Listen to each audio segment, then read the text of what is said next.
Hi class, we are on 2.4.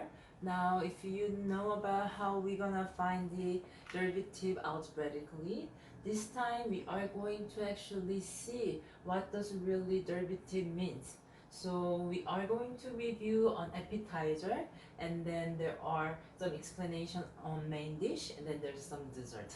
So there are a lot of activities, there are 6 of them. So I want you to actually read a question of a class activity number 1, and I want you to do it first for a minute and then compare the answer with me. So I will show you a couple of ideas here. So given right is the graph of a function f, and then they want you to rank the following quantities. So as you see, they are talking about your function. So function is 0, function at 0, your y value is here. That's going to be f of 0. Comparing to f of a, it's right here. So I know that f of 0 is bigger than f of a. So I will write f of a is less than f of a, f of 0. Helpful? So if you understand this one, keep comparing rest of the B, 1, C, D, and then write this one in the right order of the function. Then B, if you look at, there are derivative function, which means we are going to find slope at each. So at 0, I have a slope this, at A, I have a slope this, and B, I have a slope positive. So if you compare those three, I know that my smallest slope will be f of 0, and then next one, because that's negative, positive, and then positive. But now I want to compare those positive ones, which one is going to be. So I'm going to keep compare derivative function, and then B, C, D. I know that this one is smaller. And then try rest of them. Don't forget there's a 1. Okay, so I think I gave you too much hint. Pause it and then try. Okay, here's the answer. I hope you compare and then guys same answer of the right order. Okay, so now I want you to continue with me, appetizer 2. Okay, so let's look at appetizer number 2, which is a review of the previous part, but I'm also gonna add a little bit material also related to the next section as well. So I wanna graph the derivative function of f of x. We learned that how we graph this one previously, so let's check one more time. I'm going to guess these coordinates and then guess what my slope will be. So my guess for this one, this is a -3, so I will use about -3, and this one will be about -1 point, -2, 0, and 1, 0, and this one will be about -3, +3. So let's connect them, and then if I can find my graph, -3, -2, 0, 1, 0, and positive. I mean, that's -3. I was right. Yeah, -3. So if I connect, I get the graph shape like this, which we talked about. Find the function. So actually, let's find the function first. If you look at this one, can you guys see the red function, what this look like? So my red function, it passed through x plus 2, and then this one is x minus 1 square. Okay, because it touches. And then I need to compare my y-intercept. So if I plug in 0,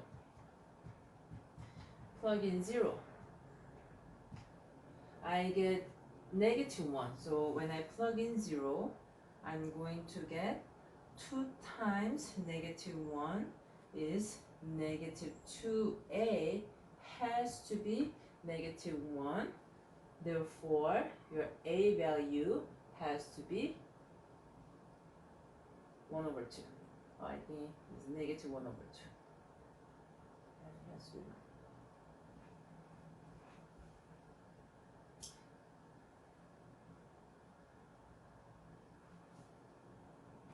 Oh, this one I get positive 2a, that's why.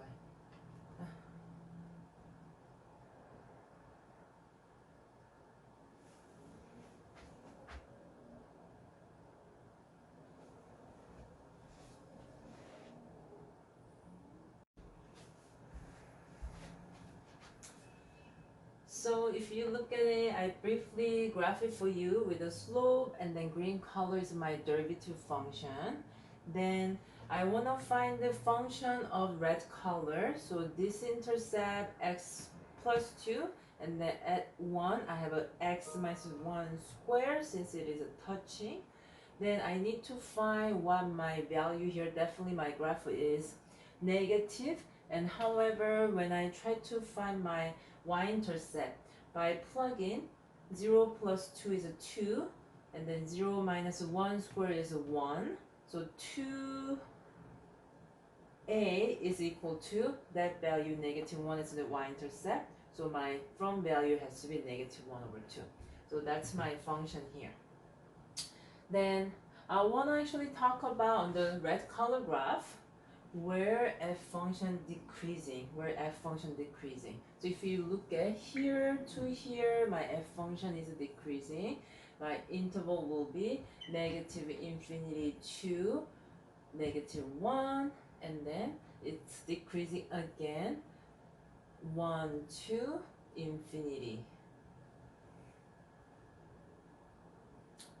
Then now I want to find my derivative function. My original one is definitely, as you can see, x cubed, which we saw it from here. Then my definitely the derivative function will be x squared form, as you see. It's gonna look like this one. How are we gonna find the derivative? Well, we can actually expand this one and then take a derivative, and then we can write it here. So I wanted to show you actually this time because we're gonna do that often. So let me write it if I take a derivative, but which means first I need to expand this one. I'm going to do a little fast. X squared minus 2x plus 1 times x plus 2, and then very end I'm going to apply 1 over 2, very end. So let's do this one. That's going to be x cubed minus 2x squared plus x plus 2x squared minus 4x plus 2. And then combine the like terms. That's going to be x cubed, and oh, they cancel out. And then this one makes minus 3x plus 2. So I'm going to take a derivative. Of course, you can take a derivative with after you distribute, but if you don't like to use fractions like me, you can just take a derivative of this one first, and then you can multiply, which I will show you. So now I'm going to take a derivative. Here will be 3x squared minus 3. Now let's imply this one. I get negative 3 over 2x squared plus 3 over 2. So I found my derivative function. Actually, this is negative 3 over 2 x squared plus 3 over 2. Okay, does it look like that when you look at this one? For me, it does.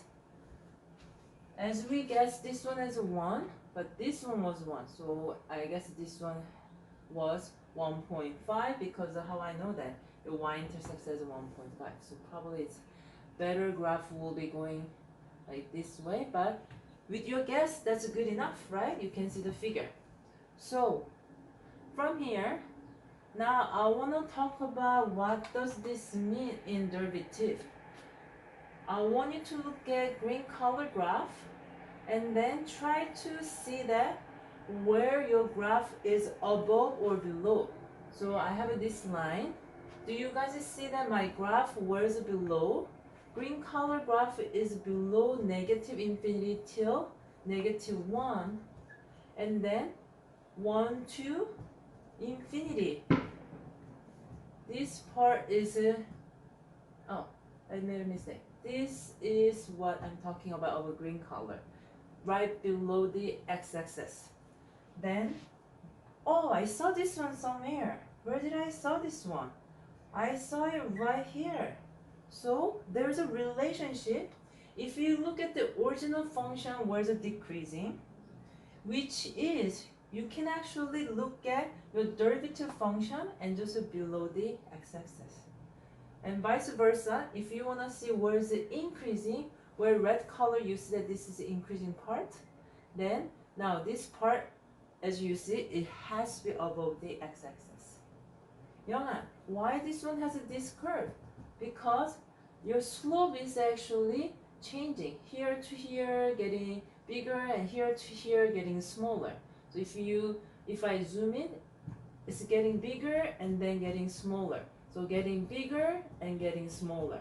That's what's happening here. And this part we are going to study. I think this is probably dessert or appetite. Dessert part, this section, and then next section as well. Okay. So continue. Now I wanna find the second derivative.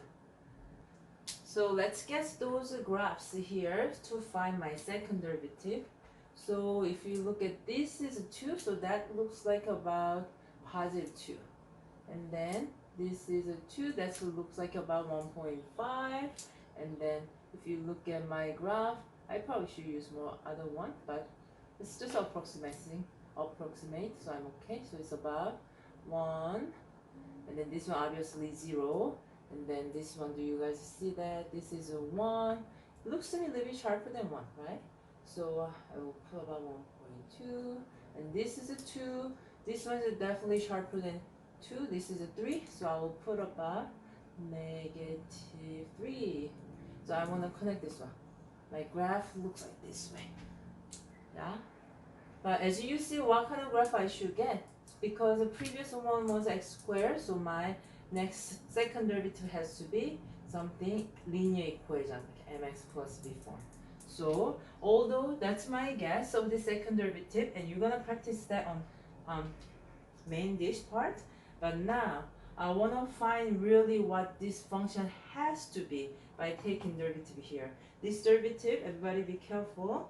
So how am I going to take a derivative? We are using same rule, -3/2. It is a factor, so you can actually leave it, like how I factored it out before. It doesn't influence, so just factor it out. I'm going to take a derivative of this one. We learned that that's 2x. Now, if I simplify, do you guys see that cancel out? The -3x is actually my actual second derivative of this case. So let's graph it. What this one will be if I really graph it as a second derivative. I will just use a pink pen. And -3x. -3x. So this one should be actually real answer. That'll be real answer. Okay. So now I wanna talk about my pink color graph. So I know there are so many lines, confusing. And this one I will just explain a little bit more detail. And the next one I can go a little bit faster. So look at my pink color graph. And I want you to relate this one as your previous function again. So look at green color graph. That's your, if you regard as the original function, then this will be your first derivative because that's your previous function. And then you took the derivative out of the green color. So do you see that my graph is increasing? That means my derivative function has to be above the x-axis. My derivative function is decreasing. That means my function here is going to be below the x-axis. So I want you to see the relationship. Next one I want you to see is, so I want you to relate it to concavity of the original function. So I wanna show you, if anybody see here, do you see this graph up to here? What is concave? There's a concave up, right? It'll probably look like this way. Then resolve here to here, your concavity changes. Now it's concave down. We call this one as inflection point. Inflection point means concavity changes. Inflection. Ooh, I think spelling is wrong. Point. That means concavity changes. So if you look at, this is my original function, concave up. If you relate it to pink color, do you see that? Anything above the x-axis of my second derivative, my concave is up. Then from 0 to rest of my original function is concave down. Then second derivative shows that my concave is down. So concave up from negative infinity to 0. How do I know that? Pink color graph shows it's above the x-axis. That's the second derivative test. And then concave down when 0 to positive infinity, because second derivative shows my graph is below the x-axis. There is another information that we have to learn is your green color of zeros. Now I'm back to my first derivative function. When you look at my first derivative function, I see that there are two zeros. What are they? They are going to be very important point. We call as maximum and minimum. Local maximum and local minimum. So in the future, some people will use this data for business to maximize the profit, minimize the cost, and we will actually visit that in next chapter as well. So now I want you to pause it. I know it was a long explanation, and you can always fast forward too. So, or 1.25. I want you to do one more time of a filling up here. Guess each slope at individual x value. Just guess your estimation. And then as you see, my graph is not going to be always perfect, but roughly the shape are the same. So that's what I want to see on your homework of the previous as well. So good luck. Pause it, try. Okay class, let's compare the in-class activities number 2.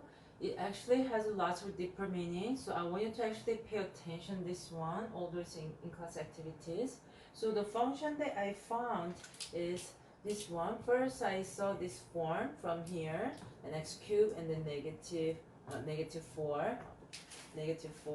So from here, what I can see is I have to find the a value. In order to find the a value, I plug in 3, negative 3. So I plug in 3, negative 3. So I try to find a value, turn out to be 1 over 9. So my original function is 1 over 9, and then I actually distribute it. So that I want you to check with mine and yours as well. So I distribute it this way, and that's my function. So from here, I am going to take a derivative using power rule. So look at carefully. I have 1 over 9 and taking derivative that will be 4 over 9 x cubed minus next one. It's going to be 12 over 9 is going to be 4 over 3 x squared. So that's my derivative function. Then first my brown color with using numbers, I roughly graph it, and then if you actually look at this one, I factor it. Why? Because then I get to see where my actual intercepts are. So do you see that actually passed through 0? Anybody see that? What is the x value? Here, do you guys see that x has to be 3? Because 3 divided by 3 is 1 minus 1, right? So it has to be 3 passing through here.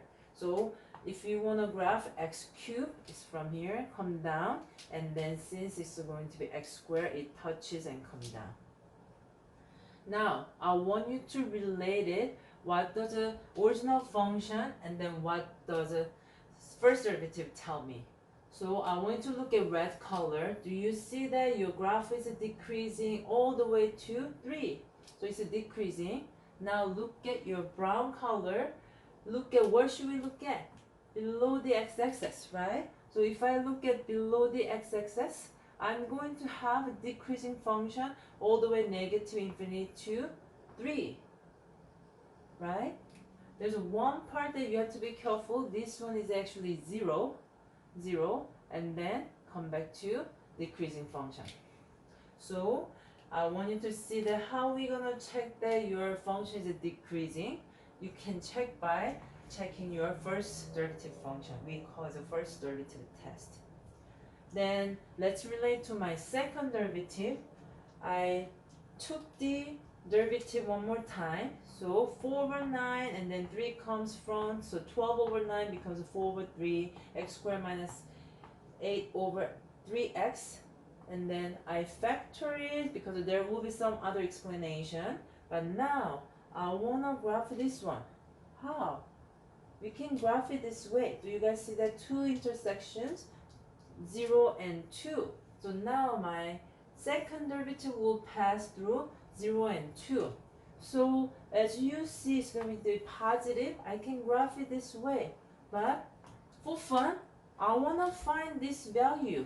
What is my vertex? It can be this, it can be this, or it can be deeper, right? So I want to make it even better. When you roughly graph it, then I'm okay with this way. But now I have a function. How are we gonna find the value of a vertex? We talked about it before, calculus way. What should I do? I can take a derivative. Why? Because if you think that this is my original function, I wanna take a derivative because I wanna find the slope where it makes 0. So if I take a derivative of this one carefully, that's going to be 8 over 3. Oh, I hope you get to see. Let me try here. So 8 over 3 x minus 8 over 3. Oh, I see that. Answer should be 1, right? 8 over 3 minus 8 over 3, so x should be 1. Oh, so my x coordinate of the vertex is 1. Then what's y coordinate? Plug in. Oh, I have to do big math. It's going to be 4 over 3 minus 8 over 3 gives me negative 4 over 3. Negative 4 over 3 is negative 1.33. So about here, actual my accurate graph will be this one as my second derivative. So I want you to actually keep relating what am I doing here. Okay. Another thing that I need to mention to you is I want you to look at this graph, red color. How many values of maximum or minimum do you see? I see only one here. Then now how are we gonna find where would that be? Which you can relate it to. Do you see what's brown color graph? That was the first derivative. Do I have that function? Yes, I have a first derivative function. Then find the where is 0. 0 or 3. Then what does that mean? That will be the candidate of local maximum or local minimum. Listen carefully. First derivative, you found the zeros. What are they? We call it a critical number. Why? Because that number can be very important. It can be candidate to be local maximum or local minimum. So I want you to be careful and then see, and hopefully, although I took a time, repeat again if you need, because this one is actually explaining all the chapter 3 and 4 as well. So understand big picture here. And then let's continue our main dish. Okay, so let's continue main dish of 2.4. This time I really gonna explain what the meaning of the derivative is. And main dish here says the temperature raises continuously in San Francisco between 6 a.m. to 4 p.m., which we will use as a 16 o'clock. So the 4 o'clock doesn't compute as a 4 a.m. Temperature rises quickest around 2 p.m. and then slowest around 7 a.m. Use the DFDT notation. Okay, I have to explain this one and explain in terms of hours as a T as hours and then F as a Fahrenheit. And we are going to graph roughly. So now, before we talked about this one in our pre-calc class, f of 7 is equal to 4. What does that mean? Relate that. Here I said 7 will be time as a T, and then output will be Fahrenheit as a F degree. So I think I have to add 0 in here because 4 degree is, we don't see it, right? So if it's a 40, then what does that mean? At 7 o'clock, the temperature was 40 degree. At 7 o'clock, the temperature was 40 degree. I will just use this way, and then this one is 7 o'clock, temperature was 40 degree. Then I want you to think about this one. What does that mean? That means derivative. What does a derivative? Derivative means rise will run y over x, changes y over changes in x. So I just gonna write it. Here's going to be Fahrenheit over time. This will be hour. So I'm going to say at 7 o'clock, how fast it's rising? It's rising 4 degrees per hour. Okay, I want you to understand. This means derivative. And then now I'm going to write it as dfdt notation. That's our another way of writing. This is a simple way, and this one is more official way. So I'm going to have a Fahrenheit divided by hour. How do you get the idea? Basically, always write it down what your variables are, and then write it down what this means. Then there are, everything is in the answers there. So now all you need to read is at 7 o'clock, how fast it increased? It increased 4 degrees per hour. Then let's continue what B means. 13 will be 1 p.m. So 7, 8, 9, 10, 11, 12, 1. So it's going to be 1 p.m., which is a 13. And at that time, my value is a 70. So 40, 60, 70. My ghetto graph works, right? So that's 1, and then 70. Then it's rising, right? But now, I want you to understand this one again. The unit I'm going to use is the same thing here. So always write it down when you do homework. Then at 1 o'clock, how fast the temperature increases at that hour? Increases 7 Fahrenheit per hour. Compared to 7 o'clock increases 4 Fahrenheit per hour. Around 1 o'clock, because they say the temperature rises quickest around that time. So compared to 7, it will rise faster, which is 7 Fahrenheit per hour. It's rising around that time. So definitely my slope will be steeper, right? And then let's see what happened. Oh, next one. But they say it's rising fastest and then later on slowing down. So still, you know that temperature goes up till 4 o'clock about. 2 is the maximum and then kind of a go. So I just gonna continue here. Still temperature is rising but not as fast. And then around 4 it's gonna be going down, right? So I wanna say that around here the slope is the biggest, which what this means. Then next one, I want you to see what does this mean. Do you see that this is inverse? So 70 will be Fahrenheit and 13 will be hour. So when temperature was 70, it was 1 o'clock. Do you want to see differences? When 1 o'clock, the temperature was 70. This one was temperature was 70. It was 1 o'clock.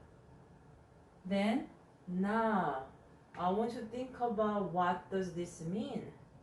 So do you guys see that this means inverse, then this means slope.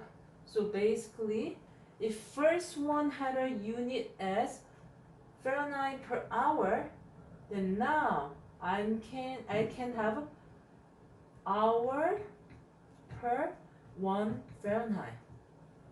So I think for you writing that number will be easier. So think about that way. If it increases 4 degrees per hour, that means it increases 0.25 hour increases 1 degree. Do you get that? Okay, you have to think about again. Here, 4 degree increases per hour, but this means inverse. Inverse means switching x and y. So now my unit will be hour per 1 degree.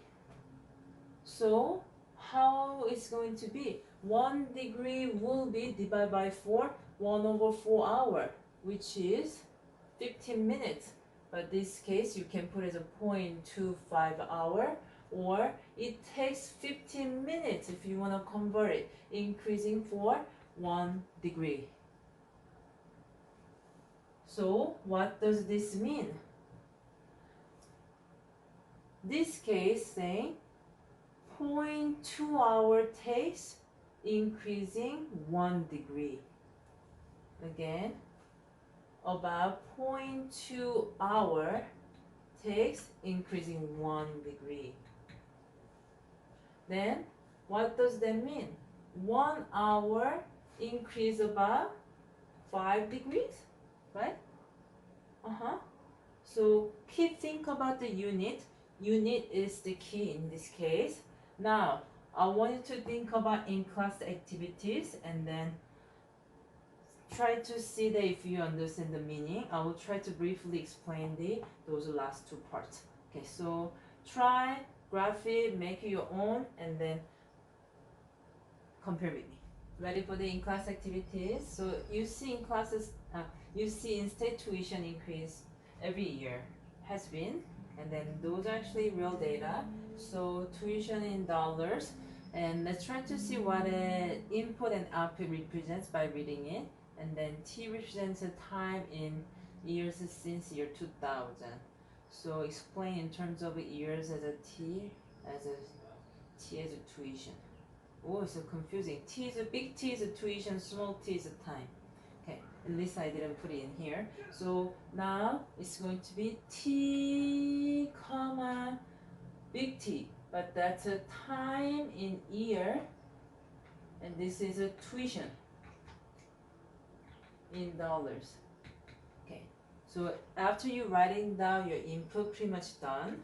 So here's a 2001 tuition was a $3,000. Then what does this mean? That means the slope means rise over run, so write it down. Tuition over 1 year. So always your bottom unit will be 1. So that means per 2001, at that time, the tuition raised about $300 that year.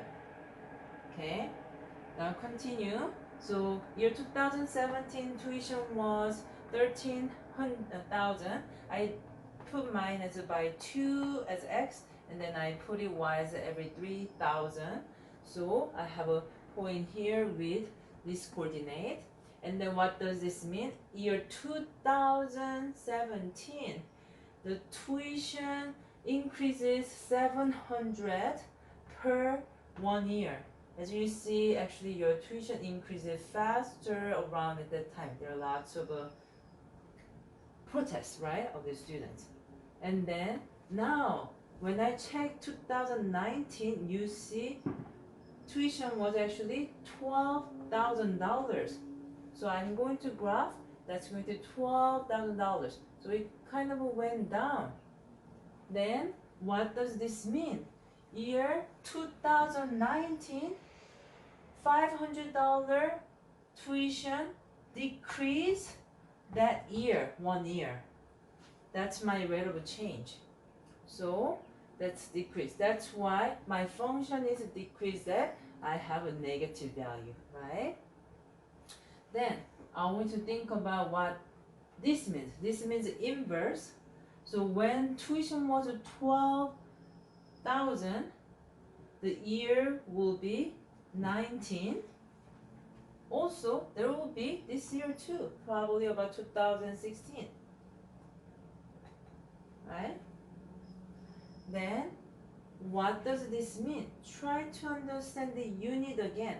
I want to find the inverse function of derivative. That means my unit is going to be switched. So now it becomes year per $1. Oh, this one probably doesn't make sense to me.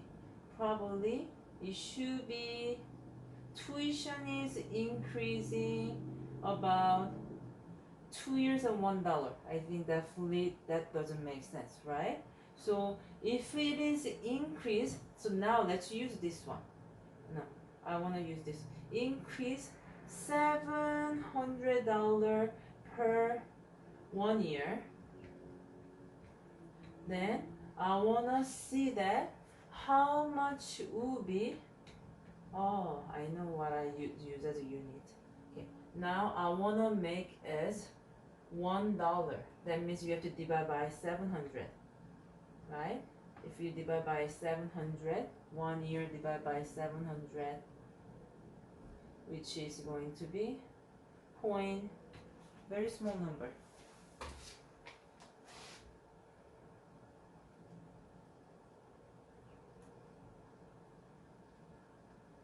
I get 0.00142. So increasing $1 takes about 0.00142 years. That doesn't make sense. I mean, it makes sense, but it's not that significant, right? So you can actually calculate as $100. Then it's gonna take about 0.142 year. 0.142 year to increase about that much. 0.142 years, how much is it? You can also calculate 1 year as 0.142 is 365 over x, right? So I will do it for you. 365 times 0.142. Why am I doing this one? You might have to do that at work in the future. Yeah, you don't want to use a unit this way, right? So if I multiply, I get 51.85. So it takes about 51 days to increase about $100. And hope that you understand that last meaning in here. I think my number, this one was a little bit off. Yeah, a little bit off. But I explained with this meaning, and then what does that mean when you take it the other way around. So I can actually use this one. T inverse of 13,000 derivative is 51.8 days. It's really hard to see, which is 0.142 years. Okay, there's another main dish we're gonna repeat again. So let's continue main dish 2, and hope last 2 questions actually helped you. So let me go a little bit faster. So you got a puppy, only 1 week old, and weight of the puppy increases continuously. When W represents puppy weight and pounds, and then T represents time in month. So let's take a note. T as a month input, output is a W as a weight. So this represents a month, and then this is going to be as a pound. So that's all you need to know, and then rest of them just keep understanding carefully. So that means 1 month 3 pound. 1 month 3 pound. I will start from here 0. So 1 month. Ooh. So we are going to go number 280. That means how far we have to make. This one probably we can make about 100 and then 200. So I will make about, that's going to be 180, right? So now it's 1 month is going to be very small because that's a 20 month. 1 month is a 3 pound. So pound also going to 45 pounds. So 10, 20, 30, 40, 50. So 3 pound right here, itty bitty, tiny. Then what does this mean? That week, not that week, that month, the puppy is growing 3 pounds per month. So think about the puppy. You got the puppy, and do you feel that very beginning, the puppy grows until about 1 to 2 years. And then after that, are they keep growing or they kind of steady? Right? So that's what we're gonna talk about here. So it is going to be increasing 3 pounds a month. They are gaining weight because they're growing. And then now what does that mean? At 12 months, it increases now 4 pounds per month. That's 1 month. Always your bottom unit is 1. And they actually increase a little bit more at the time because the volume is bigger too. Then how about this means? 120. How many months is that? How many years is that? That's going to be 10 years, right? 10 years. So 120, 10 years, the rate of change is 0. That means it's 0 here? No. They're going to have a certain weight, right? And then the weight is not anymore increasing or decreasing. Because think about when dog is about 3 to 13 years old, they kind of will keep steadying their weight. So I'm going to keep finding some information because it will help me. So D 180, and at that time the weight was 45. Yeah, so I can kind of graph now.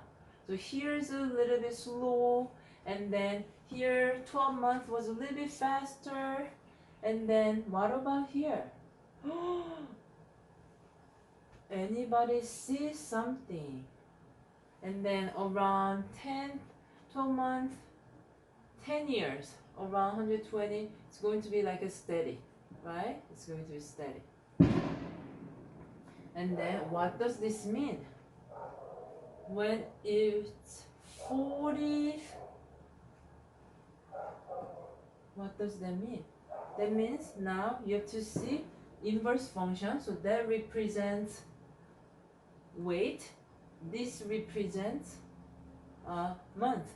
So they actually gave me, when 40 pounds, it was actually 12 months.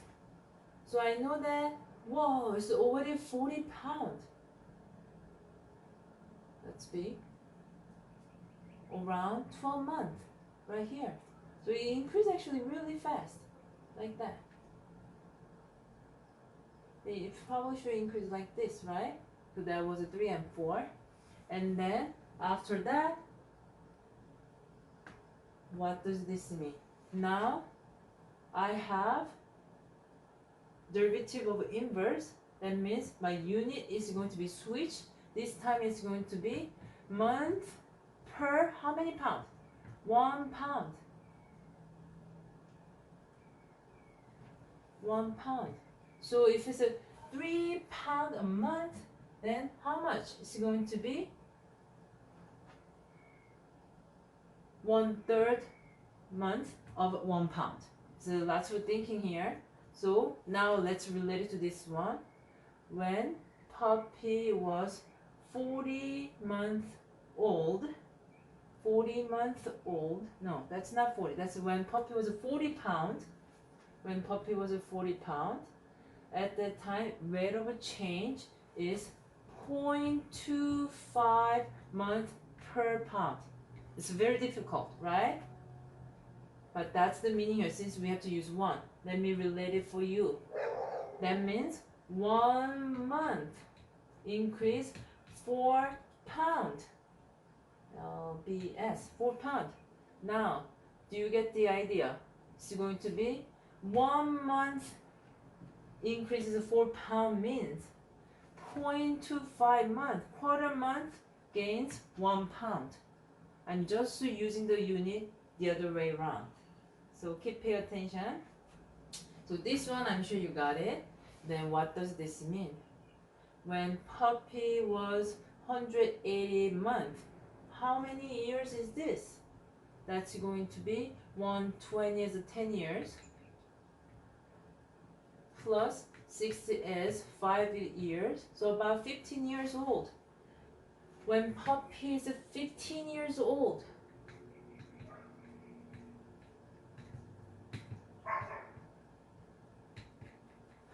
what happened?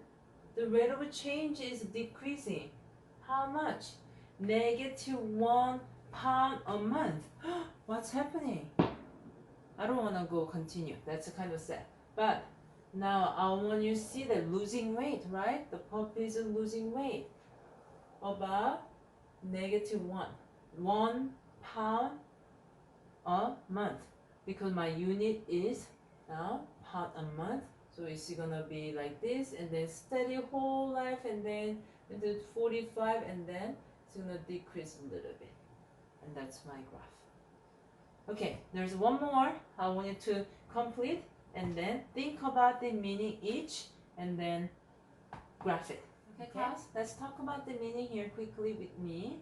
So I plot those two coordinates when distance is, when 2 hour driven distance was 160, so 2 hour and 160, and 5 hour after driving your distance was 320, so I put it there.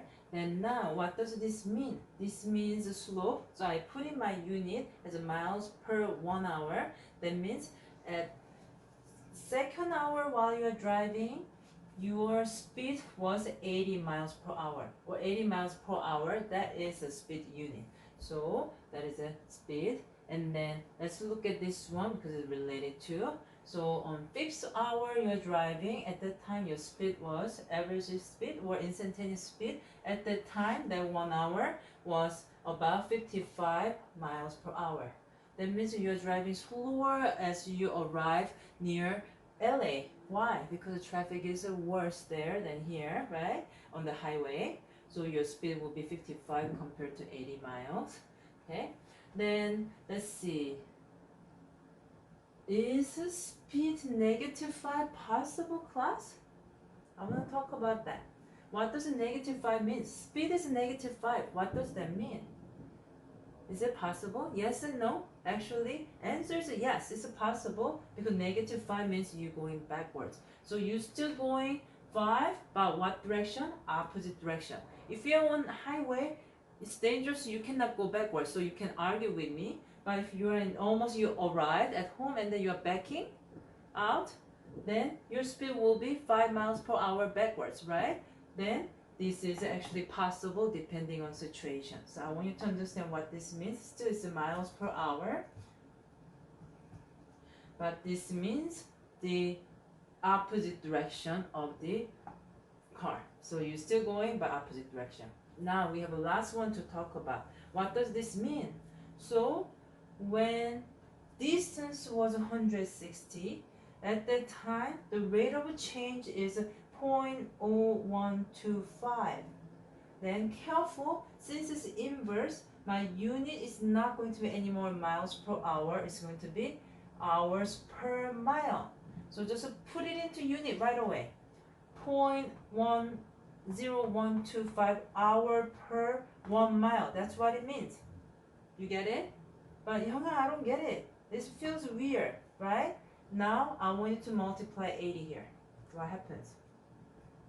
If you multiply 80, that is actually same as 1 hour per, that's going to be 1 hour per 80 mile. Now do you feel better? That means 1 hour you drive 80 miles. Okay, So why we have to study this one? Because that's depending on how you're gonna describe. Would you wanna describe the hour first and then your speed, or you can say 80 miles per hour takes 1 hour, just depending on how you want to describe it. So I know it took time, and then thank you so much for listening. We have a dessert now. Finally, we are on dessert 2.4, so let's look at next 3 graphs. Now we are going to live in more detail. So when you see this graph, do you see that is this increasing, right? Is this increasing? Yes. This is also increasing too. So now we're gonna go detail next section. So now we're gonna do a little bit of the brief idea. I want to draw the first derivative of this function. I will do the first derivative actually. So if you look at those numbers, just evaluate it. So I'm going to guess mine, and then here, and as you see, my slope never gonna be exactly 0, but it's gonna be very close to x-axis. So that's going to be my first derivative. Let me do next one again. If you want to do as a class activities, you can pause it and do it. So this one, we do 1, this one, 2.7, this 1.4. So my derivative graph is like this. And then I'm going to try this one. Pause it and try. I'm gonna do quickly. So here I say 6/3. Just be careful, which is a 2. Careful, 2 is right here. Okay? And then everywhere is going to be same slope as a 2, 2, 2, 2, 2. So it's going to be flat. Now I did the first derivative. I want you to now pause the graph. Try to see if you can graph second derivative graph of my orange color. Okay? Try. Before I'm gonna show you my second derivative graph. Did you notice that since everything is increasing, did you notice my first derivative graph is all above the x-axis, above the x-axis, above the x-axis? But now you see their shapes are different. One of them is like this, one of them is like this, and then one of them is like this, right? So although first derivative, second derivative can be different, and then now let's find my second derivative. So this is going to be decreasing whole time, so it's going to be below. I feel that it's going to be like this. As you see, my numbers are negative, but never is going to be 0. And I kind of guess that as a -1. So that's my second derivative graph.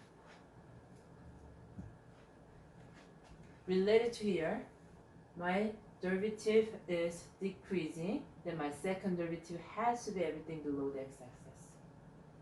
Now, my first derivative looks like this one, original is black. Then if I take a derivative again, this will give me exactly same graph again. All these 3 are the same. Actually, this is e to the x, very special function. If you take derivative, you get yourself. And then last one, careful. Now I'm looking at the orange color. Is this increasing or decreasing? Neither, right? So flat. So it's not increasing, it's not decreasing. That means it's going to be steady. It's like a cruise control. So it's going to be stay x-axis as equal to 0. Am I going forward? Yes. But what I am doing here is I'm on cruise control. So relate that my speed is everywhere. Here's a 2, but I will just put it as 70 miles per hour. You're driving 70 miles per hour. That means your distance is going to increase, but if you look at first derivative graph, will be 70 miles per hour whole time. Then if you take a second derivative, that means no acceleration, no deceleration. Why? You put your foot on the pedal, you didn't press it down, you didn't release it, you're just going steady. You didn't do anything for your pedal, so that's what this one says. Second derivative means acceleration. Oh, acceleration. Fast spell. And then this means speed. Original function is distance. if you take a derivative, that's the relationship. Okay. Then next one, Younghan, when does this one happen? That's the time that when you're at the stop sign, you stopped, and then as soon as you're done, you are going to get into speed of 70 something on the highway, right? So that's the moment. So you stopped, and then now your speed is increasing. If it was a 10, 20, 40, 70, do you see that it's going faster and faster each time? So that's the time when you are stop sign, and then when you are leaving, also think about what's going to be your second derivative. Are you keep pressing your pedal? That means are you giving the acceleration? Yes, that's why you're giving more acceleration until you're gonna reach to 70, right? Of speed. Now let's look at what does this graph means. This graph means you were driving, but now you saw the stop. So this one is taking off from the stop. This one is you saw the stop sign from the car, so now you have to stop here. So you were driving like 70, and then 60, 50, 30, 10, 1, and then you have to stop here, right? So related, am I still going forward as my distance? Yes, I'm going forward. Then is my speed positive? Yes, my speed is a positive. That's why it's going forward. My speed is a positive. My speed is positive. Then what's happening? Youngha, why this one is decreasing? Because your acceleration is decreasing. What you try to do is from the pedal, you are releasing your foot to decelerate. So this is a decelerating moment. This is your speed is now it was 70, 50, 30, 10, 2, 1. So your speed is decreasing. That means you are decelerating. There are lots of meaning here. Also, it related to next section as well. So when I repeat twice, I want you to actually understand. So speed positive means moving forward. Speed negative means go backwards. Then what does a forward with faster and faster? That means your second derivative.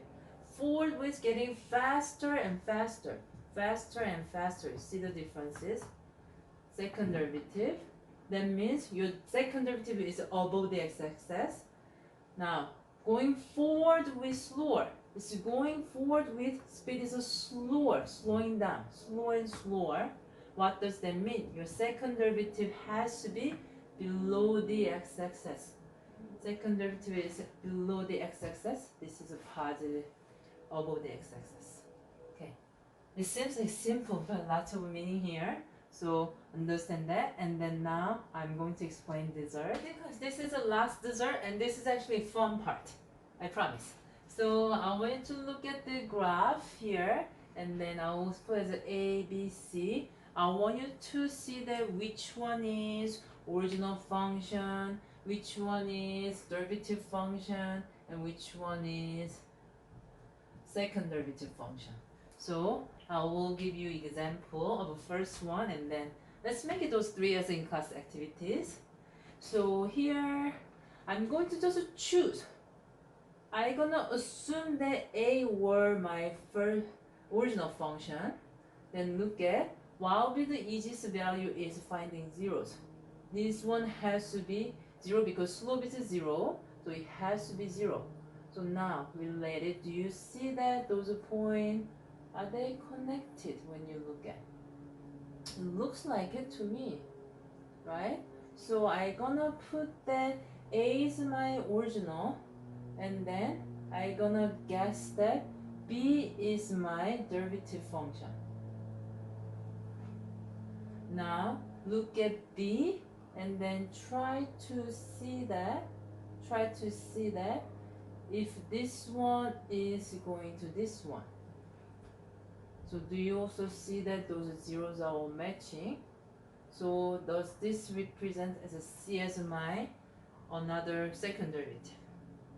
But now we have really good mistake. because I want to look at here. Do you see that my graph is decreasing in A? What does that mean? If my function is decreasing, that means my first derivative has to be above or below. It has to be below, right? Do you see B is below? No. Do you see C is below? Part of them, but it has to be below all the way here. So this one doesn't work. That means I'm going to now pick B first, and what happens? So that's why I'm doing trial and error. And this one is actually confusing one compared to others 3. So this time I'm choosing this, B. These are the zeros. If this one was my original, then I know that these values are matching, but you need to see the increasing, decreasing again. This is increasing, but this says it's decreasing, right? So I need to think about it a little bit differently again. So B and C doesn't seem like that direction. I'm going to start with C this time. If I'm choosing C, I'm gonna find all these zeros. These are my zeros. Now staring at it, which one will be your derivative function? Which will be derivative function? For me, B looks like a derivative function. Why? Here's the increasing whole time. Your graph is increasing here. Are your zeros all matching? Are your zeros all matching? Zeros are all matching. So C is your original and B is the derivative function. Another check. Here to here is decreasing. My function here to here, derivative function is below the x-axis. Then now if B was your first derivative, then is A your second derivative? Compare that after you remove. Now B is your function and then related to A. So B that goes to 0, and then I see that my function is increasing above the x-axis, and then here to here decreasing, here to here decreasing. So I see that this one has a relationship CBA. It's actually a little bit harder than what you think. That's why it's on the question, right? So I want to try next 3. So there are A, B, C, and this one is actually first derivative doesn't show, so you only have A and C, and then try to guess what B will be to get to C. Okay, so pause the video and then this will be it. So enjoy next 3 questions. Keep guessing. Now let's compare the answer and then let's finish it. So this one I got A, B, C. What I did, I compare all these zeros. So compare zeros and then that matches to this, and then decreasing, increasing, decreasing, below, above, below. I hope that you got the pattern. And I did same thing for B to C. So look at that. The answer with this one is a BAC as a original first and second derivative. And then I want to actually explain about this one. Each one is always finding zeros and then find the increasing, decreasing part. So last one I want to try to see it. I thought that first A and C, and then when you see it, what's the relationship to first and then original to second derivative? That's concavity. So I related that. This is a concave up, this is a concave down. If it's a concave up, your second derivative is above the x-axis. Concave down, your second derivative is below the x-axis. So that's what I related to. If you don't see it, just wait for next lecture. If you can just go with the first derivative to get the second derivative, that's excellent too. Okay, great job, everybody.